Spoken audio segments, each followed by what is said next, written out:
Je m'appelle Fabien Méré, je suis avocat au Gabon, petit pays d'Afrique centrale, et qui connaît depuis ces dernières années des soubresauts dramatiques liés à l'exercice de la politique. Avant d'introduire mon propos, je voudrais que vous sachiez que la diaspora gabonaise, engagée dans une résistance contre le régime gabonais en France, a fait l'objet hier, à l'ambassade même du Gabon, d'une agression caractérisée qui a été filmée et instruite par les agents de l'ambassade même qui soutiennent le régime oppresseur au Gabon et qui ont violenté durement les compatriotes gabonais qui manifestaient devant l'ambassade. Cette vidéo est actuellement entre les mains de responsables français, notamment la préfecture de police de Paris, et nous entendons y donner suite en saisissant le Quai d'Orsay et certainement en déposant des plaintes, parce qu'à l'occasion de ces violences, ces agents de l'ambassade du Gabon à Paris ont tenté d'enlever un Gabonais pour l'extrader, donc finalement le faire disparaître. C'est-à-dire l'envoyer au Gabon entre les mains des griffes du dictateur, et puis on n'en aurait plus parlé. N'eût été la présence justement de personnes qui filmaient l'événement et l'intervention assez rapide de la police française pour mettre un terme à cet écart-là. Pour ce qui concerne le Gabon, nous avons connu une élection présidentielle en 2016, le 27 août 2016, à l'occasion de laquelle Jean Ping, un des candidats, a été largement plébiscité. Et malheureusement, le candidat sortant, M. Ali Bongo, n'a pas accepté cette situation. Comme d'habitude en Afrique, eh bien, il a armé des milices, il a mis à sa disposition l'armée gabonaise. Et le 31 août 2016, dans la journée, a commencé une répression inédite au Gabon. Elle s'est poursuivie dans la nuit du 31 au 1er septembre, donc du 31 août au 1er septembre. Et je suis en rescapé de cette situation incroyable et surréaliste que nous avons vécu dans ce petit pays, dont la capitale est Libreville. J'ai été pris dans le piège du quartier général du candidat Jean Ping, parce que j'avais fait sa campagne et milité justement pour son accession au pouvoir.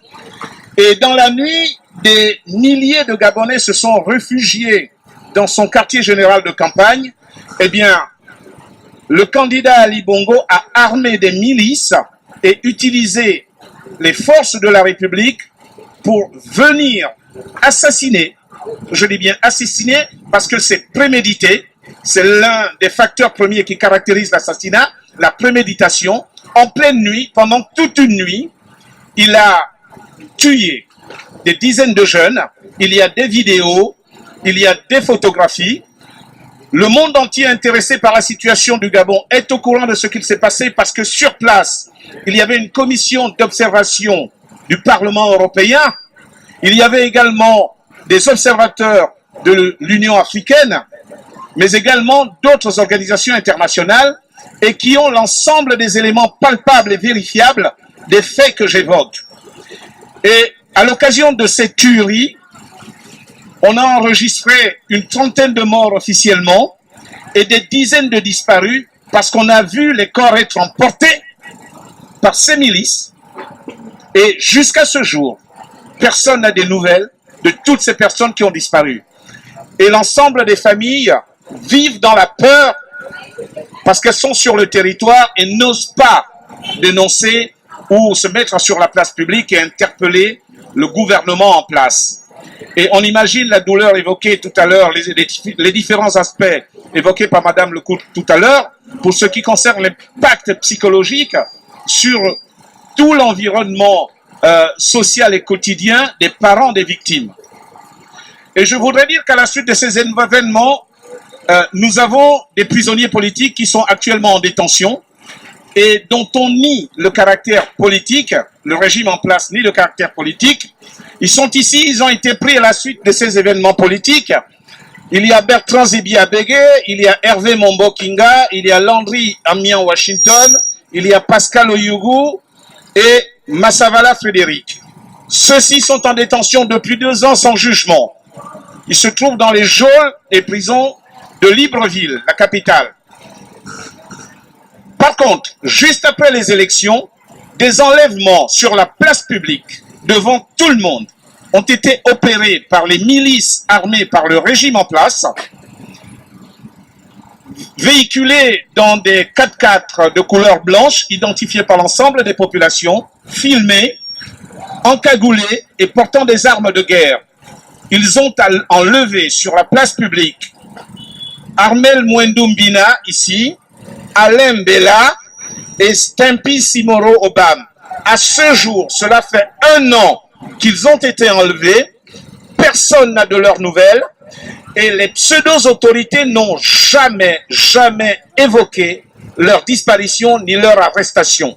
Et pourtant, ces milices sont opérées au vu et au su de tout le monde, avec les armes de la République, avec les moyens de la République.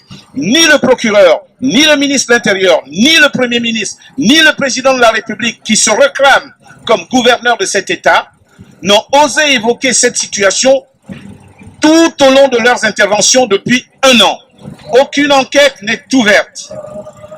Pour ce qui concerne effectivement notre pays, le Gabon, retenons qu'il y a eu une résolution du Parlement européen votée ici à Strasbourg le 14 septembre 2017 et qui a sollicité l'implication de la France et de l'Union européenne pour que soit ouverte une enquête internationale sous l'égide de l'ONU pour justement faire la clarté et la lumière sur tous les scandales liés à la crise post-électorale, mais également et surtout pour ce qui concerne le sujet du jour, la disparition de ces 3 personnes ici, dont on n'a plus de nouvelles depuis plus d'1 an.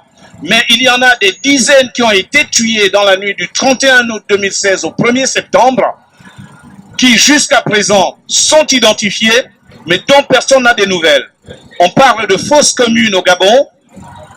On a quelques remontées d'informations de la part notamment de militaires qui se sentiraient mal aujourd'hui parce qu'ils auraient participé à ces opérations et commencent à parler un tout petit peu.